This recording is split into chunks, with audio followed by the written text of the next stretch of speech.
I dropped the glass. That's what I remember most. Not the pain, not the cold tile against my cheek, not the sound my knee made when it hit the bottom step. I remember the glass of water slipping from my hand and shattering across the hallway floor. And then I remember my son's voice from somewhere above me saying, "Dad, can you try not to make such a mess?" And then I heard laughter. Not just his, all of them. I lay there for a moment. 63 years old, face down on the floor of a house I had quietly helped pay for. And not one person moved toward me. Not my son, not my daughter-in-law, not her parents, who were seated in the living room with their wine glasses and their opinions about people like me. I pressed my palm against the floor and pushed myself up slowly. And when I finally stood and turned around, my son Marcus was already walking back toward the living room, smoothing his shirt, murmuring something to his father-in-law that made the old man chuckle. Nobody asked if I was hurt. Nobody looked back. I stood in that hallway for a long time, long enough to hear the ice in someone's drink settle, long enough to understand something I had been refusing to understand for almost 3 years. Then I walked to the guest bathroom, sat on the edge of the tub, and made a phone call. Let me tell you about my son. Marcus came into the world on a Tuesday morning in October, and I was the first person to hold him. His mother, Carol, was exhausted and half asleep, and the nurse placed him in my arms, and I stood there in that hospital room in Columbus, Ohio, and I thought, everything I do from this moment forward is for him. That is not a small thing to promise. Most people never say it out loud. I said it out loud, right there, to a baby who couldn't understand a word. I meant every syllable. Carol passed away when Marcus was 19. Breast cancer, diagnosed late, gone in 14 months. I will not spend time on that part of the story because some grief is not meant to be performed for anyone. What I will say is that after she died, it was just the two of us, and I made that promise again. Everything I do is for him. I had built a logistics consulting firm over 22 years. Not glamorous work. Supply chain auditing, freight analysis, contract negotiations for mid-size manufacturers who didn't have the budget for a full operations team. Unglamorous, careful, methodical work, exactly the kind of work I was good at. By the time Marcus turned 25, the firm had 3 full-time employees and pulled in just under $4 million a year in consulting fees. By the time he turned 30, I had sold a minority stake to a private equity group, restructured my own compensation, and moved most of my liquid assets into a holding company registered in Delaware, under a name that had nothing to do with my name. I want to be clear about why I did that. It was not because I was ashamed of what I had. It was because Carol always said the most dangerous thing you can give a child is the knowledge that they don't have to try. She said it when Marcus was 12, when I wanted to buy him the expensive bicycle all his friends had. She said it when he was 17, and I wanted to just write the check for his first car. She said it every time my instinct was to make his life easier than mine had been. She wasn't wrong. She was almost never wrong, so I kept things quiet. I drove a 2017 Chevy Tahoe. I lived in the same 4-bedroom house in Westerville I had bought in 2003. I wore the same type of clothes I had always worn, nothing remarkable. When Marcus asked about money, I told him I did well enough, that I had a good pension from the consulting years, that I wasn't worried. He seemed to accept that. He was not a suspicious child. Later, I would understand that lack of suspicion differently than I did at the time. I paid for Marcus's college in full. He graduated with a business degree from Ohio State. No debt. A clean start. He moved to Chicago for work, met Vanessa at some fundraiser for an arts nonprofit, and called me 8 months later to tell me he was in love. I flew out to meet her.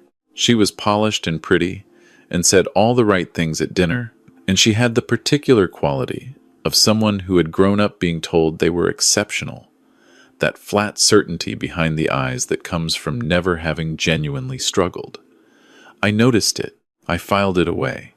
I told myself it wasn't fair to judge someone on one dinner. I told myself Marcus was happy. They got engaged 14 months later. I paid for the rehearsal dinner. I paid for the honeymoon, though they didn't know that I transferred the money quietly into Marcus's account and told him it was a gift from a college fund his mother had set up, which was close enough to true that I didn't lose sleep over it. I wanted them to have a good start. Everything I do is for him. Vanessa's family was from the North Shore of Chicago. Her father, Gerald, ran an investment firm that had once been significant and was now, as far as I could tell, surviving mostly on the reputation of what it used to be. Her mother, Patricia, was on the boards of 3 nonprofits and had strong opinions about wine and interior design and the kind of people who were worth knowing. The first time I met them, at an engagement dinner at a restaurant I later learned cost $400 a plate, Gerald shook my hand and asked what I did. I told him I was semi-retired, had been in logistics consulting. He nodded in the way that people nod when they are deciding you are not worth their full attention. Patricia asked if I had been to Tuscany. I told her I had not. She smiled and looked past my shoulder. I drove back to the hotel that night and called my attorney, a woman named Diane who had been handling my business affairs for 11 years. I told her what I had observed. She listened without interrupting, which is one of the things I appreciate most about Diane. When I finished, she said, "Robert, you don't have to explain yourself to people like that." I told her I wasn't trying to explain myself. I was trying to decide something. She asked what I was deciding. I said I'd let her know. I kept paying. That is the honest version of the story. Marcus and Vanessa bought a condo in Lincoln Park. A beautiful place. 2 bedrooms, exposed brick, the kind of apartment that costs more than my first house. And I quietly covered 30% of the down payment through a gift that moved through a family trust Diane had set up. Marcus knew I had helped. He thanked me once, briefly, and then didn't mention it again. Vanessa did not thank me at all. I don't think she knew the help had come from me. I think she assumed it was a wedding gift from some relative, absorbed into the noise of starting a life. Then came the grandchild. My grandson Oliver was born on a March morning, 3 years into the marriage. I drove to Chicago the same day Marcus called me. I sat in the waiting room for 6 hours. When they finally let me in, I held that baby the same way I had held Marcus 34 years before, and I made the same promise. Everything I do is for you. I was not embarrassed to say it twice. Love that needs to apologize for repeating itself is not worth much. I started a college fund for Oliver that month. $50,000 invested conservatively in a custodial account with Diane listed as trustee. I set up a monthly transfer. I did not tell Marcus about it because I wanted it to be Oliver's, not something Marcus could factor into his financial planning. That distinction mattered to me. It still matters. Things changed when Oliver turned 2. I started noticing things I had not noticed before, or perhaps things I had noticed but chosen not to examine. Marcus would call me less frequently, and when he did call, the conversations had a particular quality, like he was checking something off a list rather than talking to his father. Vanessa stopped being at home when I visited. There was always something, a lunch, a board meeting, a thing at Oliver's daycare that only she could handle. Gerald and Patricia's names came up more often in conversation, and always in a context that suggested they were the people whose opinions organized Marcus's world. Gerald thought the new Tesla model was overrated. Patricia had recommended a new financial advisor. Gerald said the market was going to shift in Q3. I asked Marcus once, carefully, whether everything was all right. He told me everything was fine, that he was just busy with work. I asked if he was happy. He said, of course. What kind of question was that? I said the kind a father asks. He laughed and changed the subject. That Christmas, they invited me to their place for the holiday. It was the first time I had been invited for an extended stay rather than just a quick visit. I was glad. I packed a bag, wrapped presents for Oliver and Marcus, and even a scarf for Vanessa that I had asked Diane's assistant to help me pick out, and I drove to Chicago. Gerald and Patricia were already there when I arrived. They were staying in the guest room. I was shown to the fold-out couch in Marcus's home office. The office was at the back of the apartment, away from the kitchen and the living room, and it had one small window that faced the alley. I didn't say anything. I put my bag down and went to find Oliver. The first 2 days were manageable.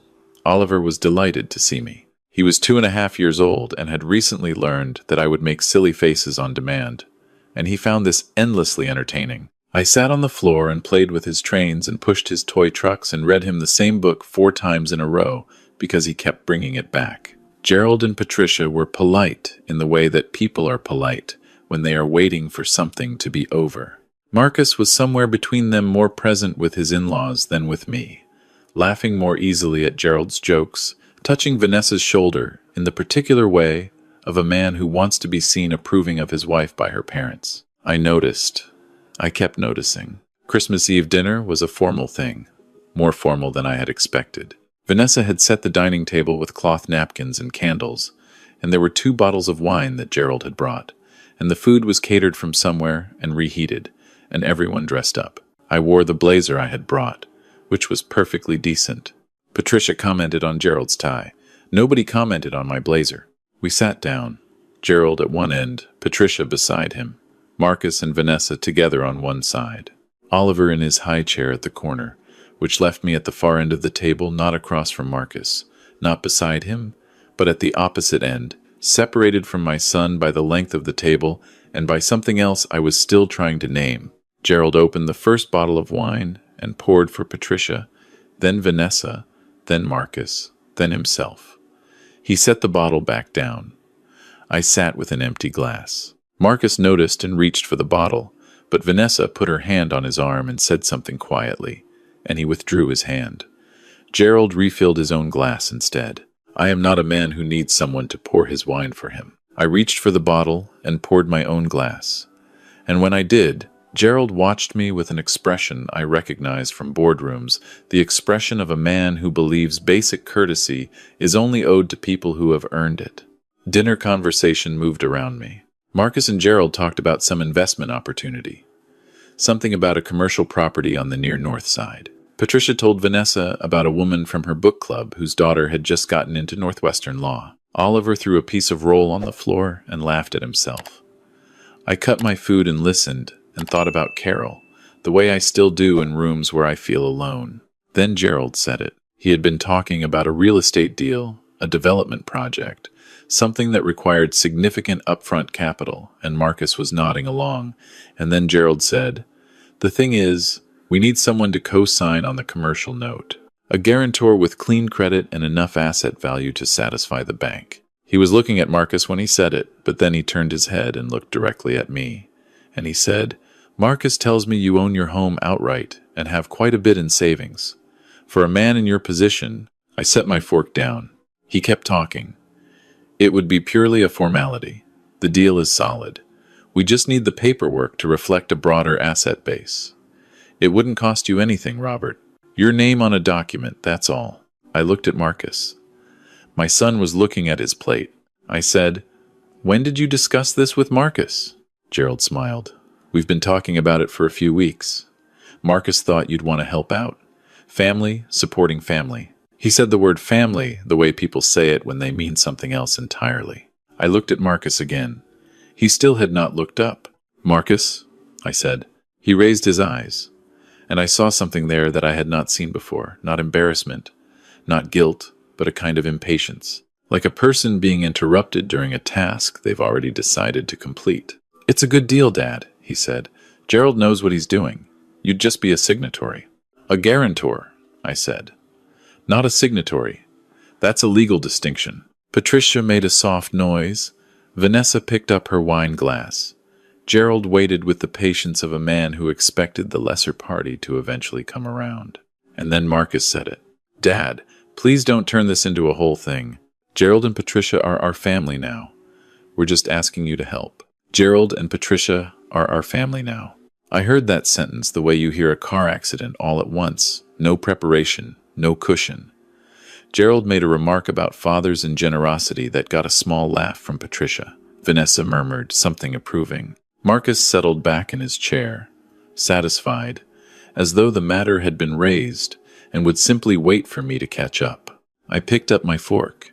I finished my dinner. I answered the questions addressed to me and did not raise my voice and did not make a scene, because Oliver was at the table and he was 2.5 years old, and Christmas Eve was not a battlefield he needed to be present for. After dinner, while Vanessa and Patricia cleaned up and Gerald settled onto the couch with his phone, Marcus took Oliver to give him a bath.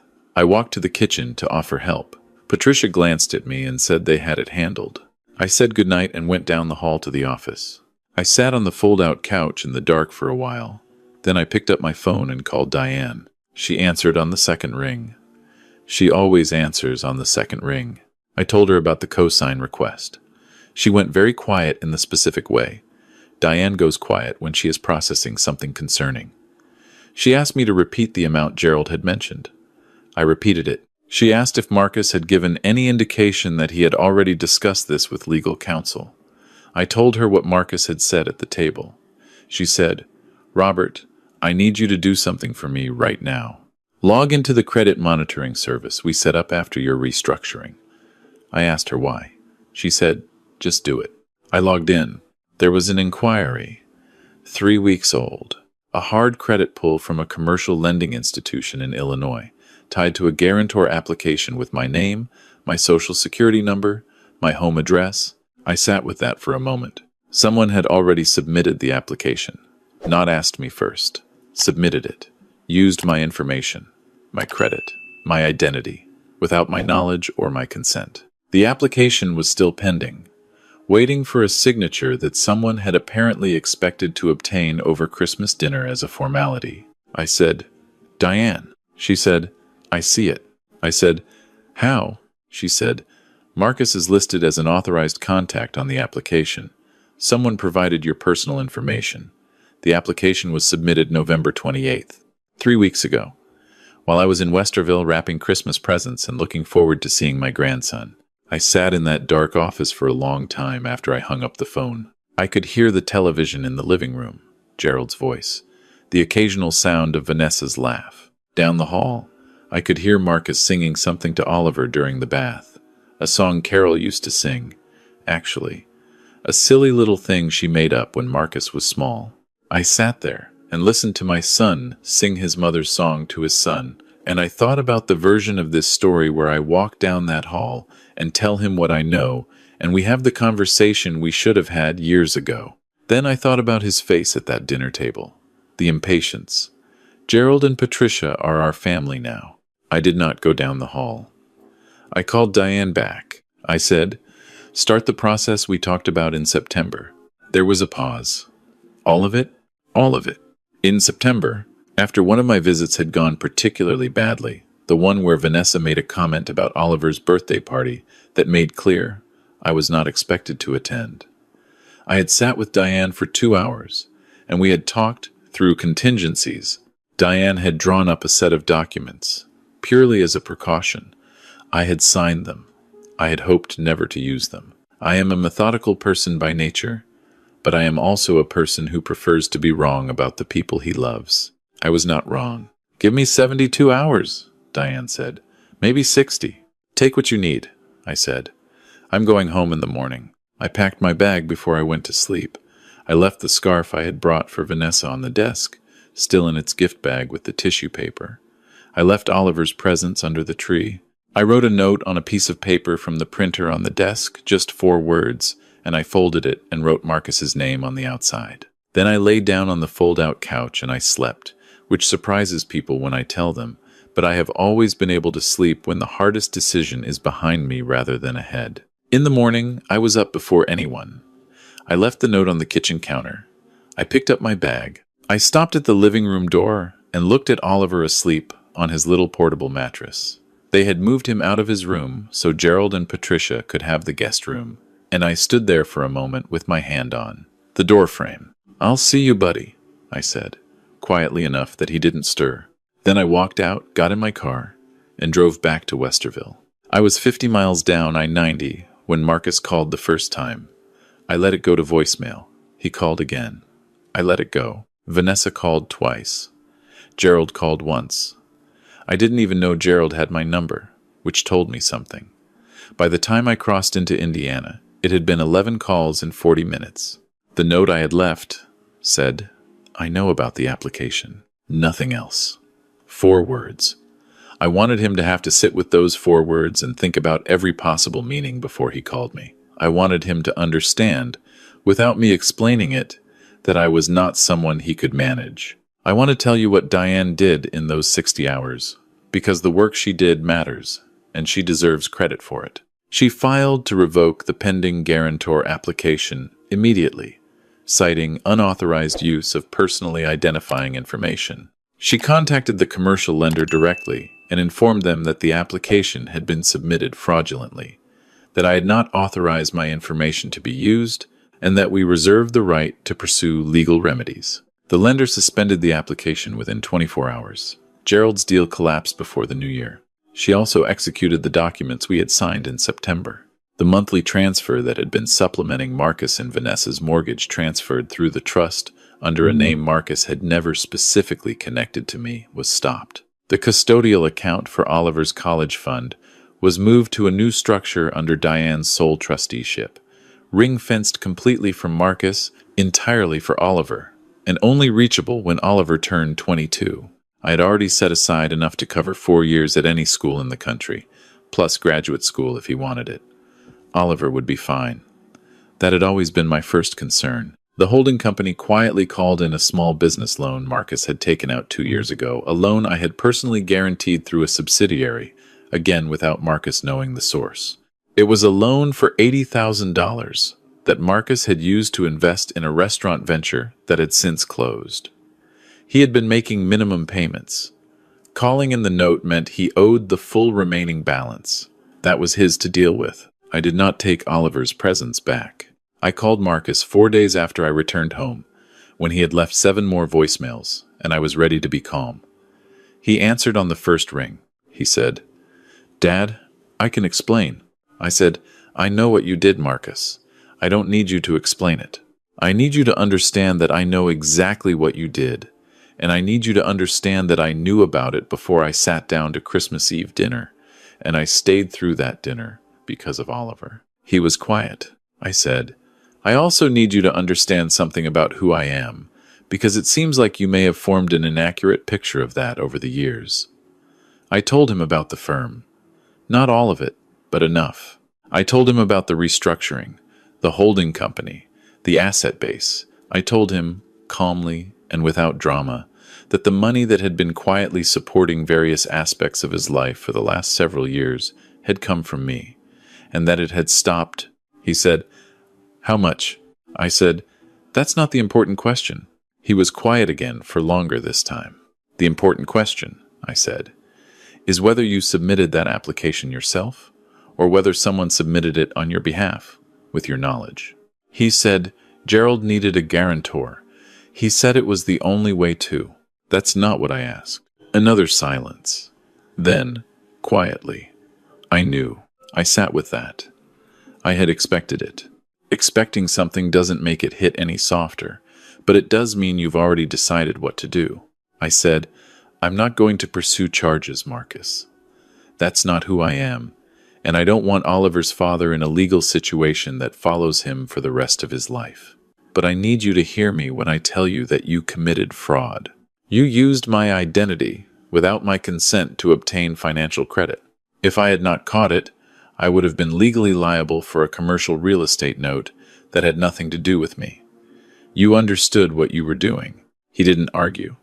I think he had expected me to argue with him, to be emotional, to threaten, and then walk back the threat the way I might have done when he was 17. I was not 17 years old's version of his father. I was 63 years old's version. And those are different men. I said, "Oliver is my grandson, and that doesn't change. I have made arrangements for his future that he'll have access to when he's grown, and those arrangements are secure regardless of anything else.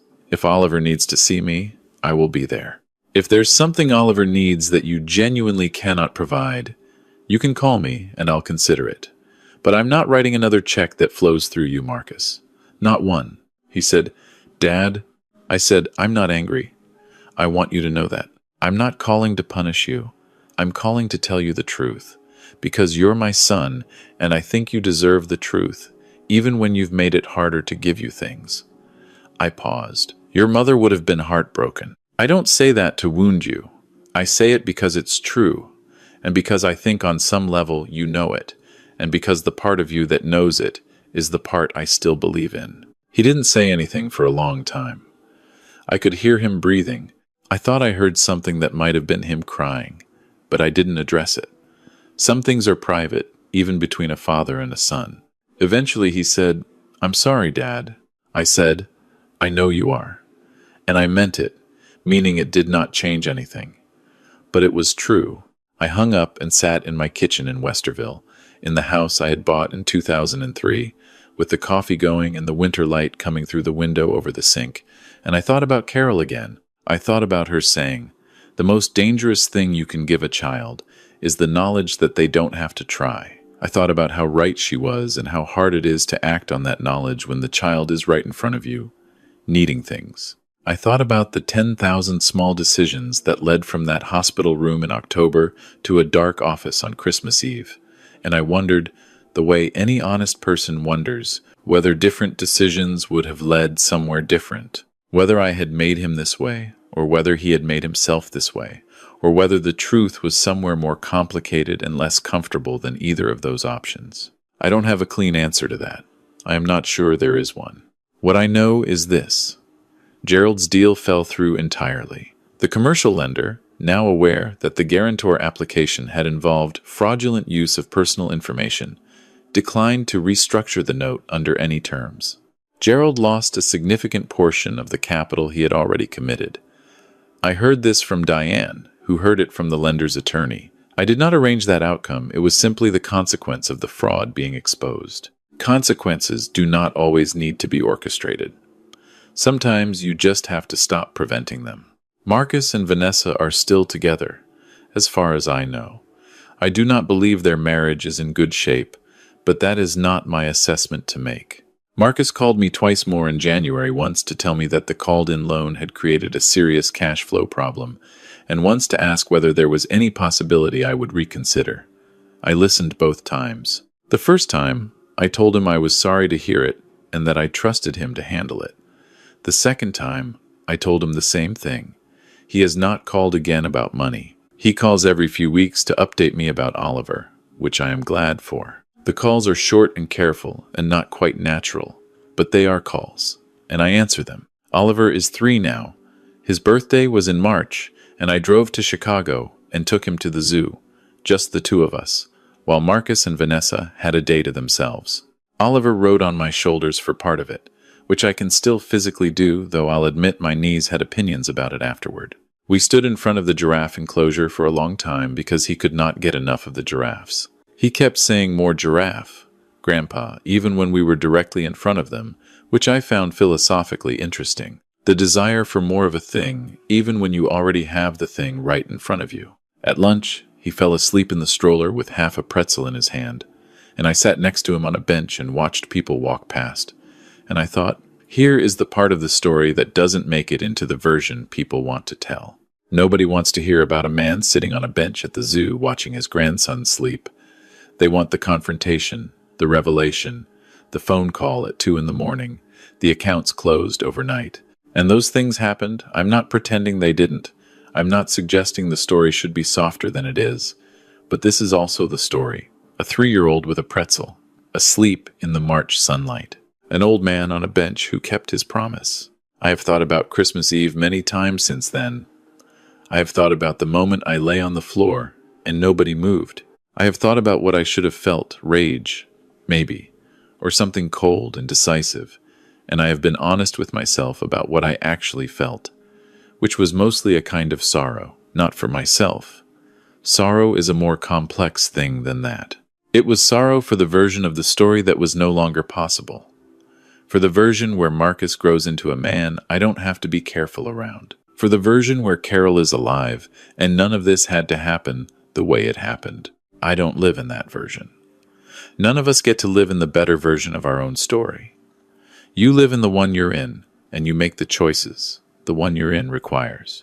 Diane called me in February to tell me that Gerald had filed a complaint against the commercial lender, which was going nowhere, and that Patricia had apparently told someone in their social circle that I was a difficult man. I told Diane that was probably fair. She laughed, her short, precise laugh that means she finds something genuinely funny but has decided to ration her amusement. She told me the college fund had grown 4% in the first quarter, which was better than projected. I told her to keep doing whatever she was doing. She said she intended to. I am writing this from my kitchen in Westerville, the same kitchen where I ate breakfast the morning I drove to Chicago for Christmas, the same table where Marcus used to sit and do homework while Carol made dinner, and I sat beside him working through whatever he was stuck on, patient and unhurried, because there was nowhere I would rather have been. I am 63 years old, and I have outlived my wife, and I have been betrayed by my son, and I have a grandson who thinks giraffes are the greatest thing in the world, and the math of that life is not a math I know how to simplify. What I can tell you is that I do not regret the phone call I made on Christmas Eve. I do not regret the documents I signed with Diane in September, or the decision to stop the money, or the 4 words I wrote on that note. I do not regret any of it, because all of it was honest. And I have found, in 63 years of living, that honesty is the only thing you can always afford, regardless of your other circumstances. I regret that it was necessary. That is a different thing. If Marcus reads this someday, and perhaps he will, perhaps Oliver will find it one day and show it to him. That is the funny thing about the words you leave behind. I want him to know that when I sat on that fold-out couch on Christmas Eve and listened to him sing his mother's song to Oliver, I was not thinking about the application or the fraud or the money. I was thinking about October, 34 years ago, and the hospital room, and the promise I made. I want him to know that I have kept that promise every day since, including the days when keeping it looked nothing like what he expected it to look like. I want him to know that the silence after I said goodbye was not the end of anything that matters. Some things you cannot buy. Some things you cannot take away with a legal filing or a closed account or a piece of paper. The fact that he is my son is one of those things. The fact that I love him is one of those things. Those are not things that require him to earn them or me to perform them. They are simply true. The way the house in Westerville is true. The way Oliver's laugh is true. The way Carol was right about almost everything. I closed the door. I drove home. I kept my promise. That is the whole story.